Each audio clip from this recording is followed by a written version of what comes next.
Te pedimos perdón, Señor, por todos nuestros pecados y sabemos, Señor, que nosotros constantemente te fallamos, pero tú sigues siendo fiel con nosotros.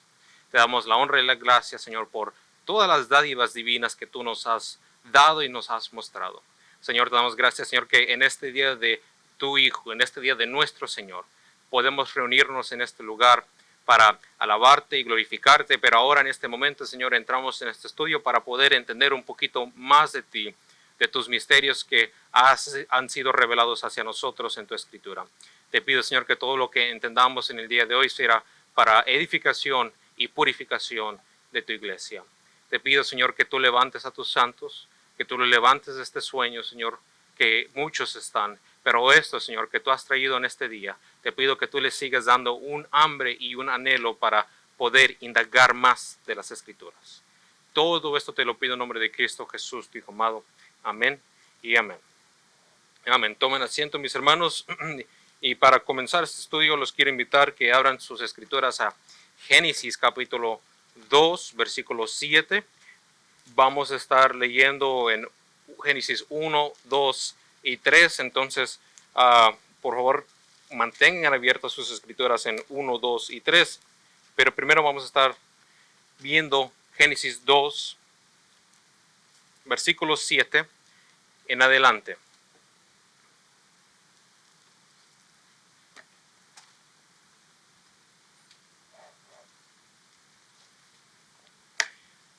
Génesis 2, versículo 7 en adelante, dice las siguientes palabras. Entonces Jehová Dios formó al hombre del polvo de la tierra y sopló en su nariz aliento de vida, y fue el hombre un ser viviente. Y Jehová Dios plantó un huerto en Edén al oriente y puso allí al hombre que había formado. Y Jehová Dios hizo nacer de la tierra todo árbol delicioso a la vista y bueno para comer. También el árbol de la vida en medio del huerto y el árbol de la ciencia del bien y del mal. Y salía del Edén un río para regar el huerto, y de ahí se repartía en 4 brazos. El nombre de Pisón. Este es el que rodea toda la tierra de Havila, donde hay oro. Y el oro de aquella tierra es bueno. Ahí también hay bedilio y onice. El nombre del segundo río es Gihón. Este es el que rodea toda la tierra de Cus. Y el nombre del tercer río es Hidekel. Este es el que va al oriente de Asiria. Y el cuarto río es el Éufrates. Tomó pues Jehová Dios al hombre y lo puso en el huerto de Edén para que lo labrara y lo guardase. Y mandó Jehová Dios al hombre diciendo: de todo árbol del huerto podrás comer, mas del árbol de la ciencia del bien y del mal no comerás, porque el día de que él comieres, ciertamente morirás. Mis hermanos, estas últimas clases nos han traído a este momento donde miramos que primero Dios crea al hombre, su creación más grande, el hombre, porque lo hace a su imagen y semejanza. Y después de Dios crear al hombre, crea el huerto del Edén. Y después de crear el huerto del Edén, que conocemos que es un templo sagrado de Dios, el primer templo terrenal, el primer templo visible de Dios, coloca al hombre en el huerto del Edén.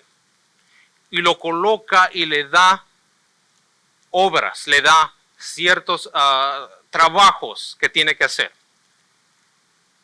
Miramos que estos trabajos que el hombre ejerce es él como rey, profeta y sacerdote del templo terrenal de Dios. Todos estos estudios nos han traído hasta este punto que conocemos, o que este estudio va a ser lo que se conoce como el pacto adánico. Aquí ya estamos entrando en el pacto que Dios hizo con Adán. Miramos primero esto, que cuando Dios crea al hombre y lo hace a su imagen y semejanza, le da un mandato, y estos mandatos son llenar la tierra con su imagen. El hombre es la imagen de Dios. El hombre ahora tiene la obligación de llenar la tierra con la imagen de Dios. El segundo mandato es ejercer dominio sobre toda la creación. Él como rey. Y el tercer oficio es vivir bajo su autoridad. Esta es una triple comisión. So, God gives man 3 commands. To fill the earth with his image. To be the king of all of creation. To have dominion of all creation. And to live under God's authority, under God's word. So this is a triple commission God gives to Adam. Estas tres funciones, estos 3 trabajos, nos indican que Dios está en una relación formal o en una relación legal con Adán, porque le da obligaciones y estas obligaciones tienen un propósito. Entonces Dios está en una relación con Adán.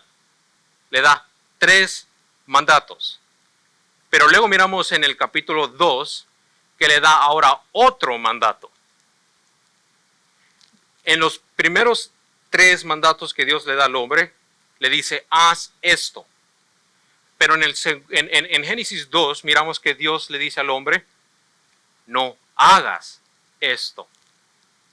¿Y cuál es ese mandato? Lo acabamos de leer, donde dice, versículo 16 del capítulo 2. Y mandó Jehová Dios al hombre diciendo, de todo árbol del huerto podrás comer, mas del árbol de la ciencia del bien y del mal no comerás, porque el día que de él comieres, ciertamente morirás. Ahorita vamos a explicar esta parte, pero vamos a comenzar desde el principio, de qué es el pacto adánico. Muchas personas tienen problema con el pacto adánico. Ellos dicen que en verdad no hubo un acuerdo legal entre Dios y Adán, porque nunca en la escritura, nunca en esta parte de Génesis 1, 2 y 3 encontramos la palabra pacto. No aparece la palabra pacto. So there's a lot of people that say that there is not a covenant between God and Adam, because in Genesis 1, 2, and 3, there's not the word covenant is not found. Pero la ausencia de la palabra no significa que no haya, o que no haga, ¿cómo se dice? Haya, gracias, que no haya una relación formal, una relación legal. Doctrinalmente hemos mirado esto. Nosotros creemos en la Santísima Trinidad. Creemos que existe un solo Dios, creador de los cielos y de la tierra. Y este un solo Dios, cuando miramos toda la Escritura, progresivamente se nos revela la Escritura, que este un solo Dios es Dios Padre, es Dios Hijo y es Dios Espíritu Santo. Pero la palabra Trinidad nunca aparece en la Escritura. ¿Perdón?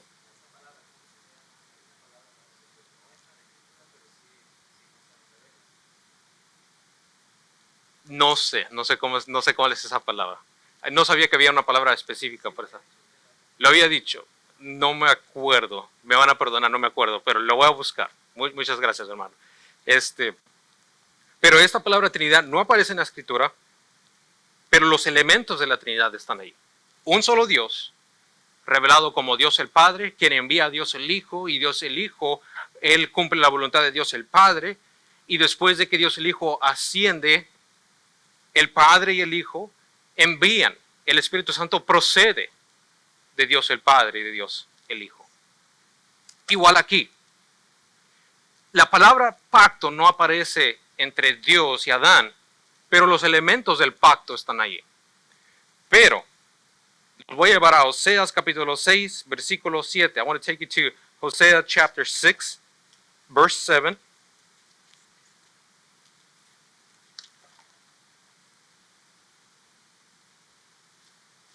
No está Marani con nosotros para decirnos en dónde se encuentra Oseas, pero como dice mi madre, está entre Génesis y Apocalipsis. Bueno, en verdad está después del libro de Daniel. Gracias. Después del libro de Daniel. After Daniel. Dice Oseas, capítulo 6, versículo 7. Solamente miremos un versículo.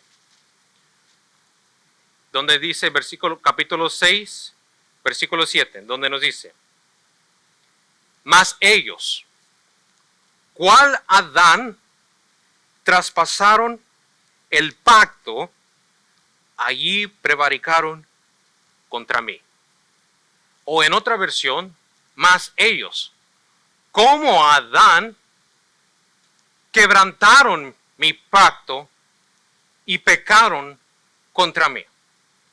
Entonces, Oseas aquí nos está diciendo legalmente, los hombres, igual como Adán, quebrantaron el pacto de Dios.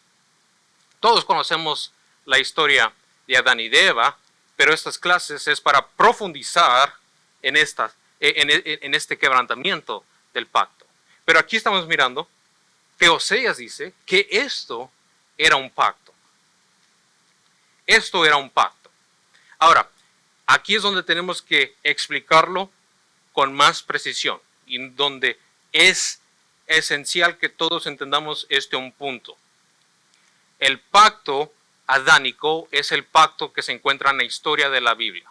Les dije que habían 6 o 7 pactos dependiendo cómo se dividen, históricos. El primer pacto es el pacto adánico. El segundo pacto, el pacto noéico. El tercer pacto, el pacto mosaico. El cuarto pacto, perdón, lo dije mal. El primer pacto, el pacto adánico. El segundo pacto, el pacto noéico. El tercer pacto, el pacto abrahámico. El cuarto pacto, el pacto mosaico. Y el quinto pacto, el pacto davídico. Y el sexto pacto, el pacto de gracia. Esos son los 6 pactos que nosotros hemos dejado históricamente. Históricamente, toda la escritura miramos 6 pactos. So there's 6 historical covenants with God and men.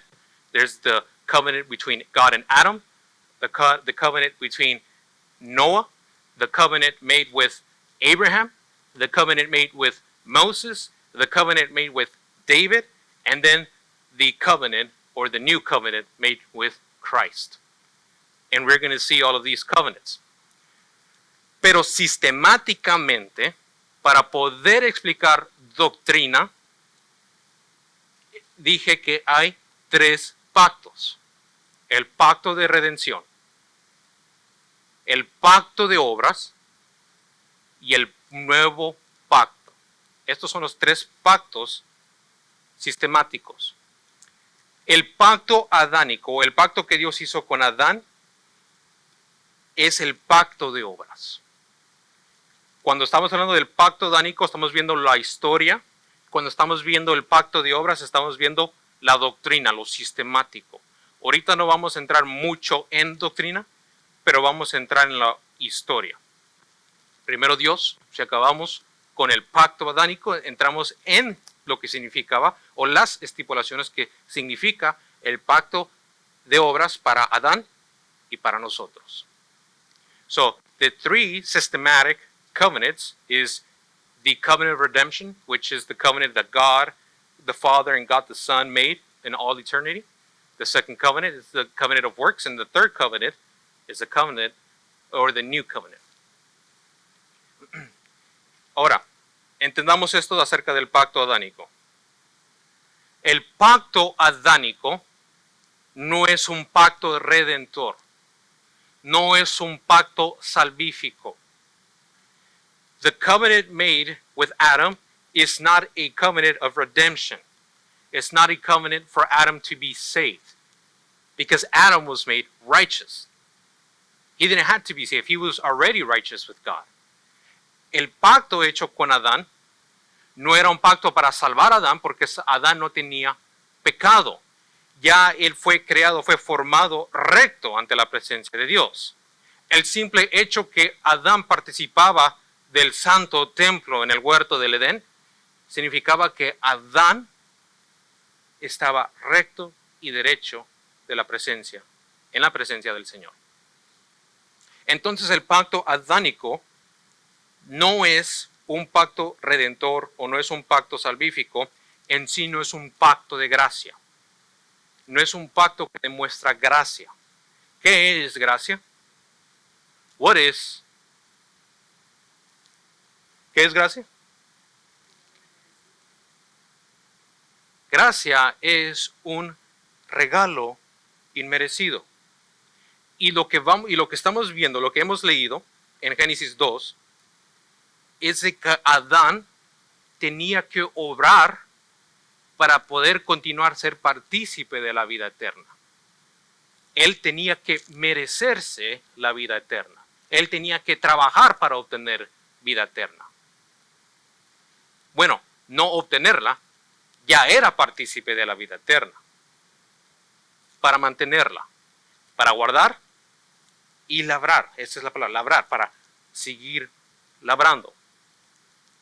¿Estamos entendiendo? So, Adam was already made righteous in the eyes of God. So, his covenant with God was a covenant of works. He had to continue to do his good works to continue to participate of the tree of life or of eternal life. So, it's not a gracious covenant, but a covenant of works. It's not a covenant of redemption, it's not a covenant to save Adam, but to make Adam continue to participate of the life that God has given him. Eso es un punto importante que en las siguientes clases, que es donde miraremos lo sistemático, es necesario entenderlo para el Evangelio. Este pacto es un pacto de creación. El pacto adánico, el pacto que Dios hace con Adán es un pacto de creación.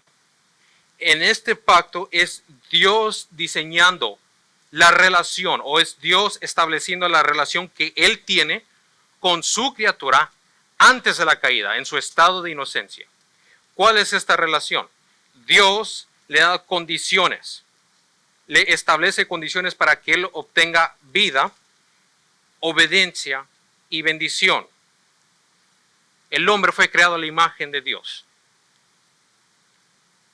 Todo lo que Dios hizo, eso ya hemos visto, el hombre como embajador tenía que replicarlo aquí en la tierra. Rey, profeta y sacerdote.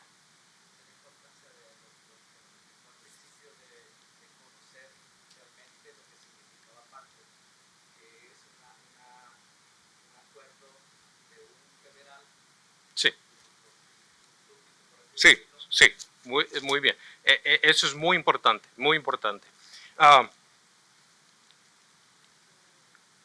Sí, era un pacto de obras, era para Adán poder continuar ser partícipe de la vida eterna. Él ya era partícipe de la vida eterna, eso es lo importante aquí. Es un pacto hecho antes de la caída del hombre. Ya estaba recto, lo único que tenía que hacer es continuar su obediencia, continuar su obra delante de Dios. Dios le da estos mandamientos: Adán, haz esto, esto y esto. Adán, fructificaos y multiplicaos, señorea sobre toda la creación. Pero no harás esto. Allí esa es la definición de un pacto. ¿Por qué? Porque ¿qué es la esencia de un pacto? Bueno, nos acordamos otra vez en las clases que dejamos de fundamento. Existen dos clasificaciones de la ley. There's two classifications of the law of God. La ley moral o la ley natural y la ley, ¿cuál es la otra ley? Positiva. There's two classifications of the law, the natural law and the positive law. La ley natural es la ley que Dios establece en el corazón de toda criatura. Toda criatura, por esencia, sabe que existe un creador, no lo puede negar. ¿Por qué? Porque Dios mismo ha impuesto su ley en su corazón. Uno de los ejercicios que me gustan más hacer a mí es hablar con ateos. A mí me gusta mucho hablar con ateos, porque yo miro cómo es que caen en ilógica caen en error. Uno de los ateos que odiaba más la creencia que existía un Dios, se llamaba Charles Darwin. Ahora, el mundo cristiano ha distorsionado mucho lo que Charles Darwin dijo y explicó. Pero Darwin explicó esto, que en el mundo animal, en el reino de las bestias, el fuerte por naturaleza se devora al débil. El fuerte siempre vencerá al débil. Esto es necesario para la continuación de la especie, para que la especie continúe. Yo les quiero hacer una pregunta y le hacía a los ateos esta misma pregunta. Si eso es correcto, entonces ¿por qué no matamos a todos los débiles? ¿Por qué no matamos a las personas que nosotros podamos constituir menores que nosotros? Hubo un hombre que hizo eso y se llamaba Adolfo Hitler. Adolfo Hitler creía lo mismo, que la raza blanca, la raza ariana, era la raza superior que a todos. Los judíos se los miraba literalmente como ratas. Por eso cuando los metían en los campos de concentración, los metía a lo que se conocen como los gas chambers, el veneno que salía de esos lugares era veneno para ratas, porque Adolfo Hitler los miraba como pestes. Si eso fuera cierto, entonces no Adolfo Hitler tenía la razón. ¿Por qué no matamos a los que son menores que nosotros, a los que son más débiles que nosotros? ¿Puedo yo matar a alguien?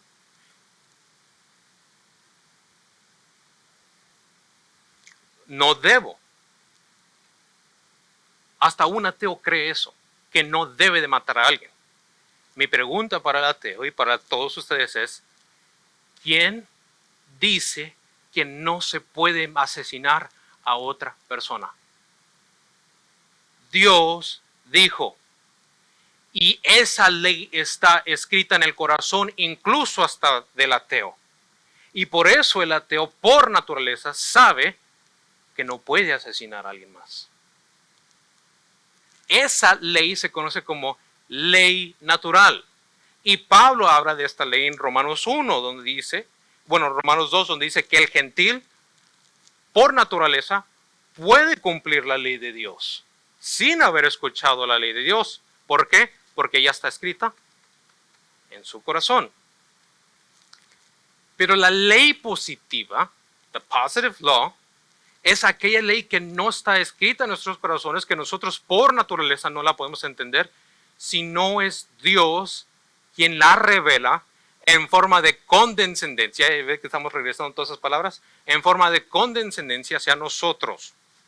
Son leyes que si Dios no las explica, no las revela, no las podemos entender. ¿Cuáles eran esas leyes positivas? Adán, fructifícate y multiplícate. Señorea sobre todo. De todo árbol puedes comer, pero no comas del árbol de la ciencia, de lo bueno y de lo malo. Adán no sabía eso por naturaleza. Dios se lo tuvo que enseñar, revelar a Adán.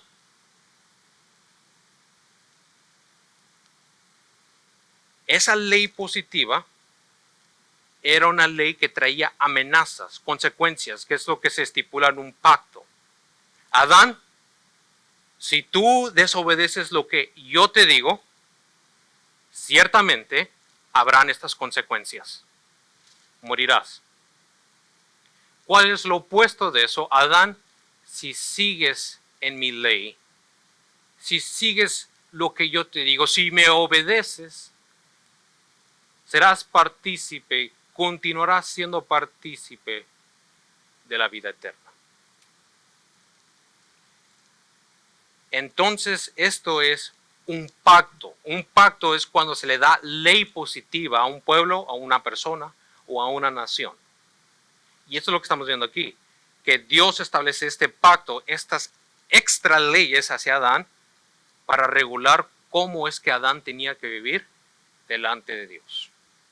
So when God gave this extra commands, or what we call positive laws, extra laws that Adam cannot understand without the revelation of God, is because God made a covenant with Adam. Los quiero llevar ahora otra vez a Ezequiel 28, donde les dije que íbamos a explicar esto, en Ezekiel 28, verse 12. Ezequiel 28, versículo 12. Habíamos leído Ezequiel 28 antes, y les dije que muchas personas creían que Ezequiel 28, 12 en adelante se estaba hablando acerca de Satanás, pero yo les dije que yo les iba a mostrar con evidencias y les iba a demostrar con la Biblia que en verdad puede ser que esté hablando de Satanás, pero aquí en verdad se le está hablando a un rey Tiro, al rey de Tiro, pero lo está comparando con Adán. Lo compara, hace esa tipología con Adán. Y ahora, con todo lo que hemos visto en todas estas clases, miremos esto, Ezequiel 28, versículo 12, donde dice: Hijo de hombre, levántate, levanta endecha sobre el rey de Tiro y dile: así ha dicho Jehová el Señor, tú eras el sello de la perfección, lleno de sabiduría y acabado de hermosura. Versículo 13, en Edén, en el huerto de Dios estuviste. De toda piedra preciosa era tu vestidura, de cornerina, topacio, jaspe, crisótilo, berilio, ionice, de zafiro, carbunclo, esmeralda y oro. Los primores de tus tamboriles y flautas estuvieron preparados para ti en el día de tu creación. Tú, querubín, grande protector, yo te puse en el santo monte de Dios, allí estuviste en medio de las piedras de fuego, te paseabas. Miramos otra vez ese versículo 14, donde dice: yo te puse en el santo monte de Dios. Esto es lo que miramos en Génesis 2. El Edén, el primer templo, todos los templos de Dios están hechos en montes, porque es donde Dios desciende y el pueblo asciende. Es donde Dios y el hombre, lo que es creado, se une. Lo que es el cielo y la tierra se une. En donde se unen en los montes. En los montes. Por eso sabemos que en la geografía de este huerto era en un monte. Pero nos dice: tú, querubín grande protector. Y eso es lo que la semana pasada miramos acerca del oficio de Adán como sacerdote. Él como sacerdote tenía que guardar y labrar de este templo. Guardar de este templo. Y nos dice que este Adán fue vestido de toda piedra preciosa. Y aquí es donde está la pregunta, y aquí es donde ya estamos entrando un poquito más en lo sistemático. Adán y su mujer, ¿estaban vestidos o estaban desnudos? Entonces, si esto es cierto, de que aquí se está hablando de Adán, ¿por qué dice que estaba vestido de toda piedra preciosa?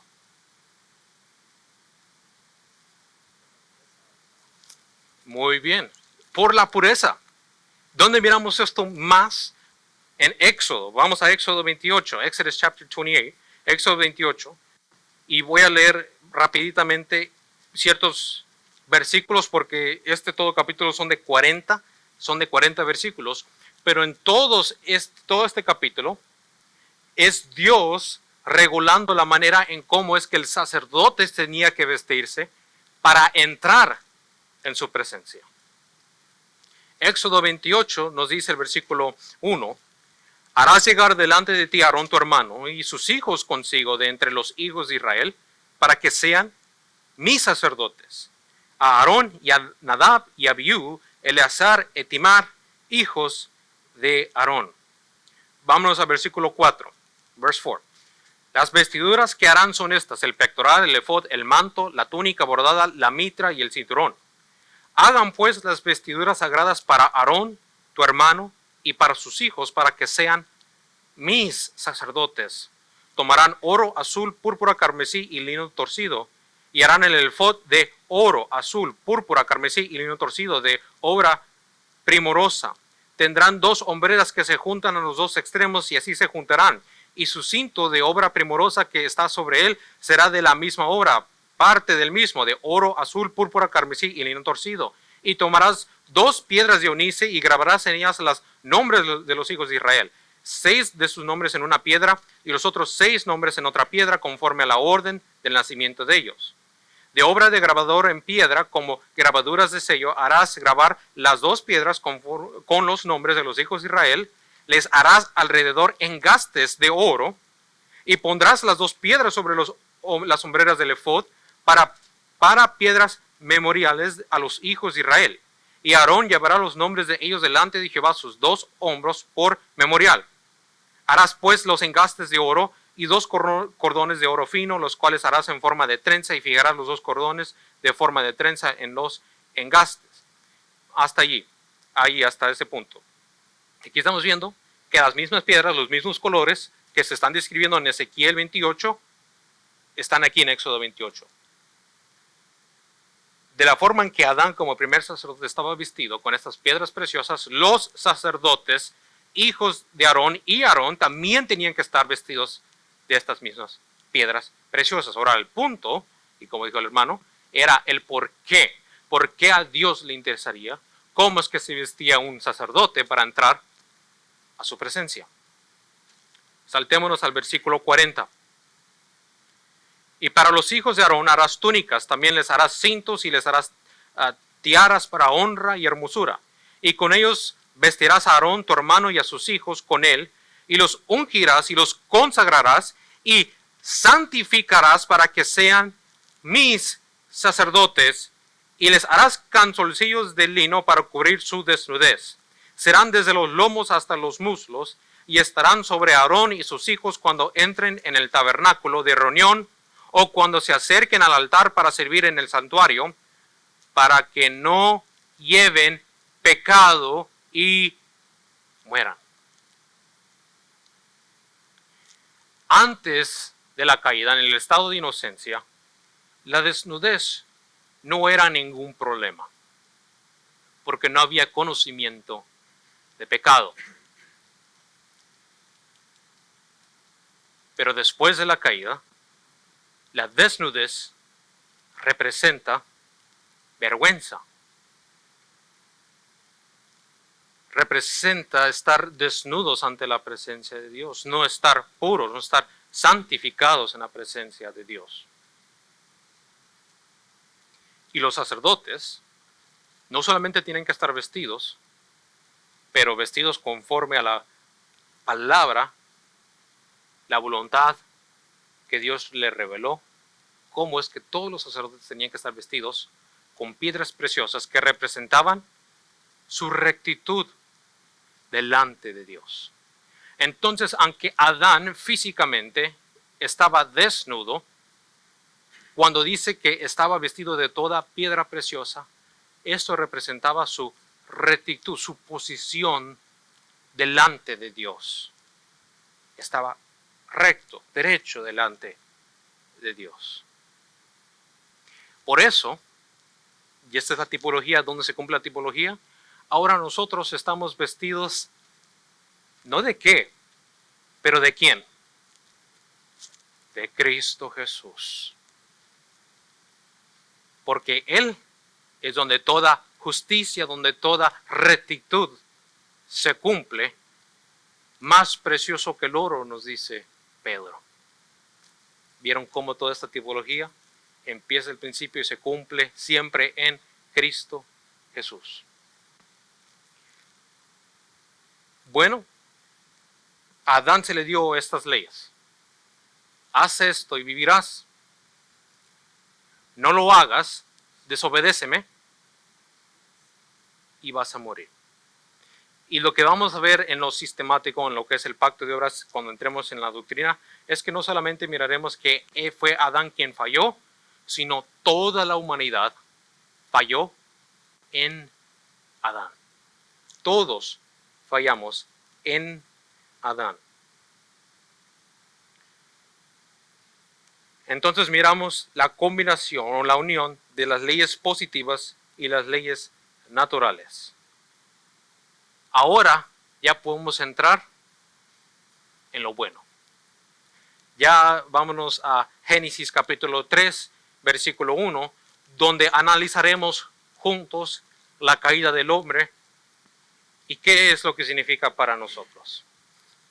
Génesis 3, versículo 1.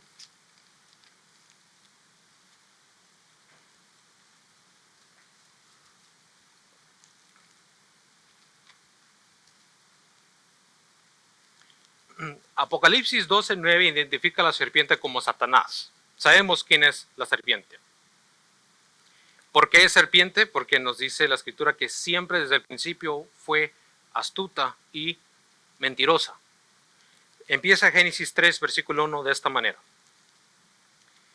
Pero la serpiente era astuta, más que todos los animales del campo, que Jehová Dios había hecho, la cual dijo a la mujer, con que Dios os ha dicho, no comáis de todo árbol del huerto.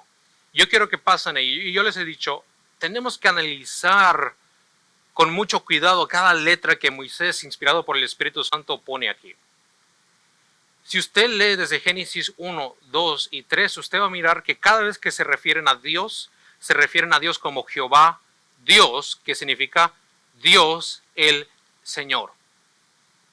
Pero las únicas veces que no se refieren a Jehová Dios es cuando la serpiente y la mujer hablan. Cuando se evangeliza, mis hermanos, el simple conocimiento de saber y entender que un Dios existe no te lleva a salvación. Porque como dice la Escritura, que incluso el diablo cree y tiembla. No. El simple conocimiento de creer que Dios existe no te salva. Por eso, cuando Dios entra en nuestras vidas, lo reconocemos como nuestro Dios y nuestro Señor. Porque ¿qué significa ser Señor? Es mi dueño. Yo lo sigo a Él. Y esto es lo que Moisés está dando a entender ahorita, que algo está sucediendo. Aquí, la serpiente y la mujer ya no están clasificando a Jehová Dios como Señor, sino solamente como Dios. Dice la serpiente otra vez, con que Dios os ha dicho, no comáis de todo el árbol del huerto. Y esta primera frase de la serpiente es la serpiente introduciendo duda hacia la bondad de Dios. La serpiente está torciendo el carácter, la bondad de Dios.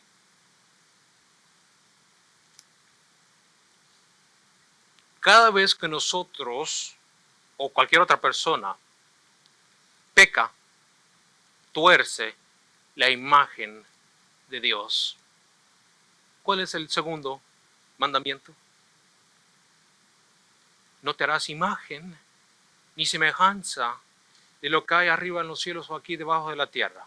Pero cuando nos dice no te harás imagen ni semejanza, no solamente está hablando externamente, sino internamente. Cuando yo entro en pecado,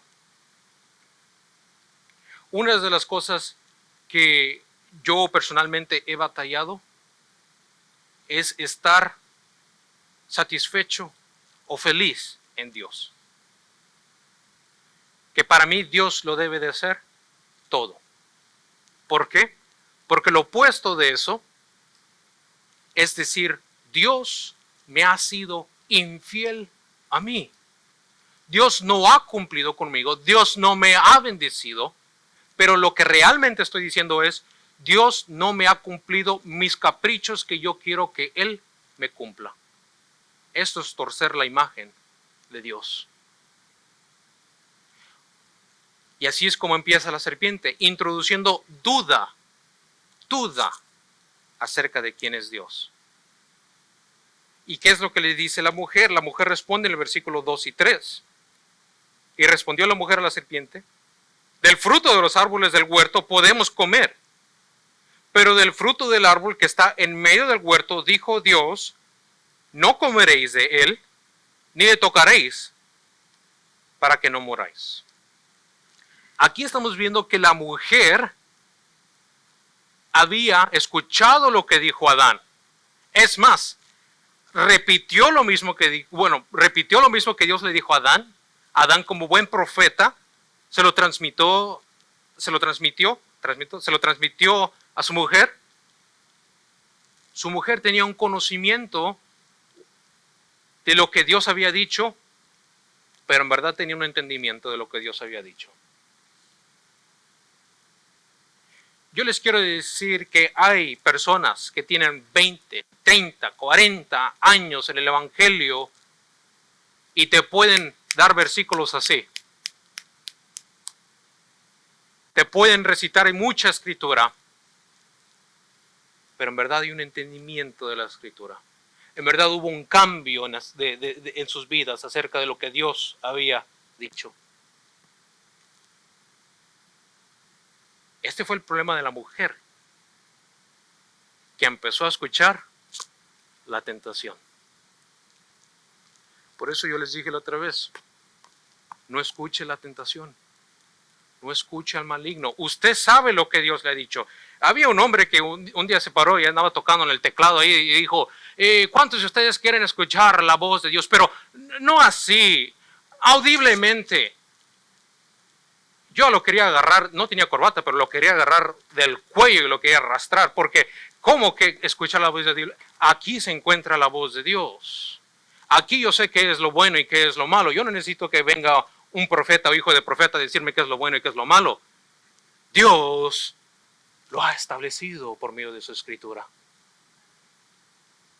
Y cuando yo empiezo a dudar del carácter de Dios, lo que voy a hacer, lo que voy a continuar a hacer, es no ahora torcer totalmente la verdad, pero empezar poquito, por poquito, por poquito, por poquito. Y eso es exactamente lo que hizo la mujer.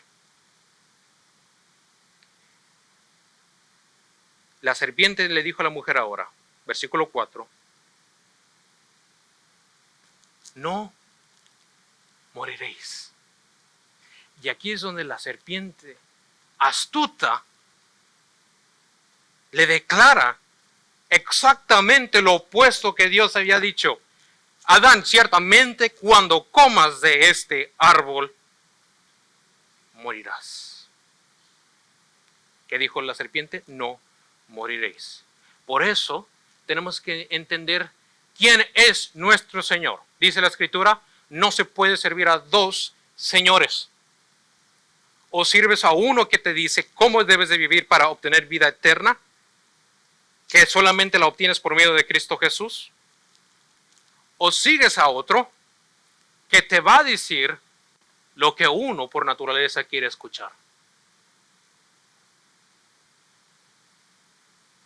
Cuando Dios se le aparece a Moisés en el monte, Moisés le da un mandato a Moisés, le dice, Moisés, ve y saca mi pueblo de Egipto. Y pobrecito de Moisés, yo creo que usted se ponga en los zapatos, bueno, ahí andaba, no tenía chanclas. Pero en ese momento, póngase usted en su posición para ser más correctos y precisos. Imagínese que usted tenga que ir con un rey, con un presidente y le tenga que decir, fíjate que yo andaba allá paseando cabras, ovejas, y de un árbol se me aparece una voz que me dice que saque al pueblo, que lo que estás haciendo es injusticia, que él quiere este pueblo para él. ¿Qué le dirá a este rey, este presidente a usted? ¿Y de cuál fumaste? Porque esa parece que es de la buena. Eso es lo que Moisés dijo.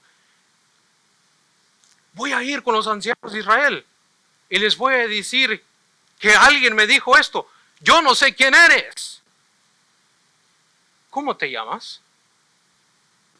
Y le dijo, yo soy el que soy. Eso no es un pronombre. o no es un nombre. That's not a pronoun. It's not a name. That's a verb. That's an action. I am who I am. No es un pronombre, es un verbo, es una acción. Yo soy el que soy significa yo por sí mismo soy. Porque decir yo por sí mismo existo todavía es caer en ilógica.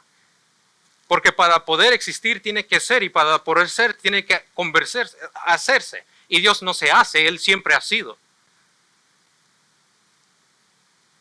Lo que Dios le está diciendo a Moisés es que yo soy Dios de todo, yo no dependo de nada, yo no dependo de nadie, yo por sí mismo soy.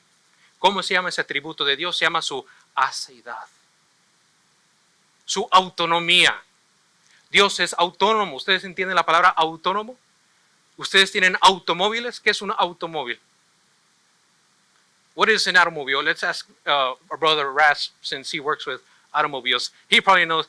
Nuestro hermano Rasmo, yo creo que conoce la definición de un automóvil y nos puede dar hasta del Merriam-Webster qué es un automóvil. Auto significa solo, por sí solo. ¿Y qué es móvil? Entonces lo que está la palabra automóvil significa que se puede mover por sí solo. Ahora, no se puede mover por sí solo porque necesita ¿qué? Necesita gas. Cuando a Juan se le acaba el gas a su troca, ya no se convierte en un automóvil. Porque ahora Juan tiene que empujar la troca, ¿verdad?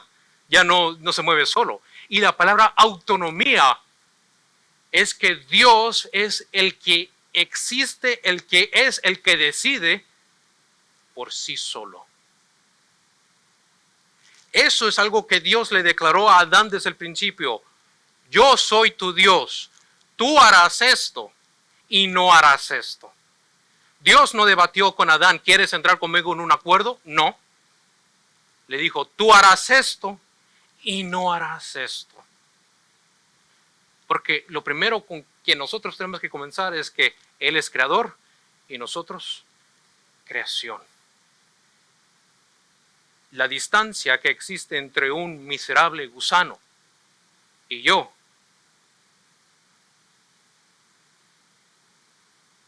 es mucho menor que la distancia que existe entre Dios y yo.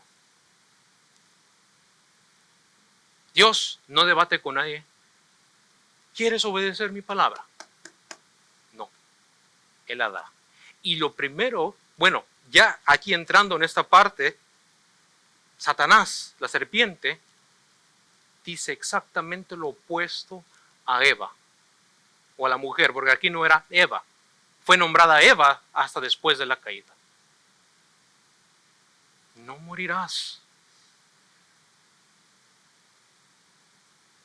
Aquí el ataque ahora es contra la obediencia a Dios. Y nos dice el versículo 5, sino que sabe Dios que el día que comáis de él, serán abiertos vuestros ojos y seréis como Dios, sabiendo el bien y el mal. Y esto es autonomía. Ahora no es Dios quien decide qué es lo bueno y qué es lo malo. Ahora eres tú.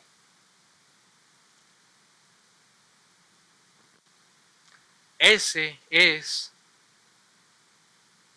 la transgresión del primer mandamiento, que es, ¿cuál es el primer mandamiento?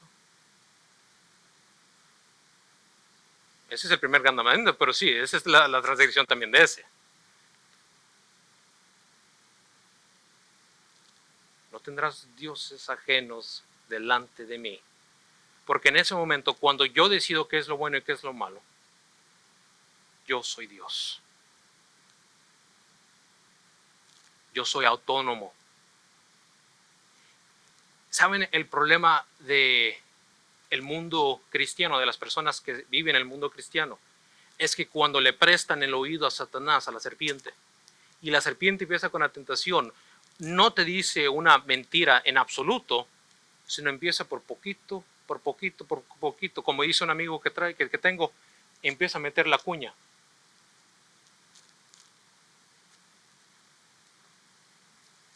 Yo he escuchado muchos cristianos caer y cuando caen tuercen la escritura. ¿Por qué? Porque están acomodando su estilo de vida diciendo, esto es correcto delante de mis ojos.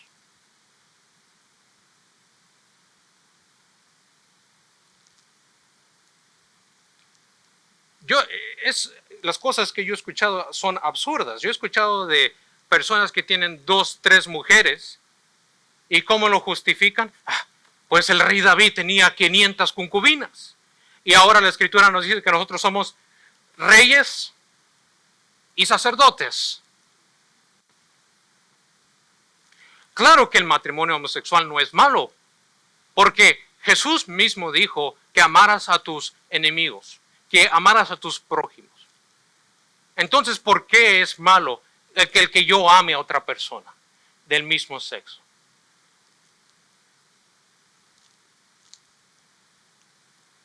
Pero ven cómo tuercen la escritura para acomodar su estilo de vida. Yo digo, en mi opinión, esto es correcto porque Dios dijo esto en esta parte. ¿En dónde encontramos eso? ¿No en la tentación de nuestro Señor Jesucristo? ¿Cuál fue la primera tentación con nuestro Señor? Mis hermanos, les dije que estas clases iban a ser más profundas. Vamos a tener que leer más Biblia. La primera tentación que se le atravesó a nuestro Señor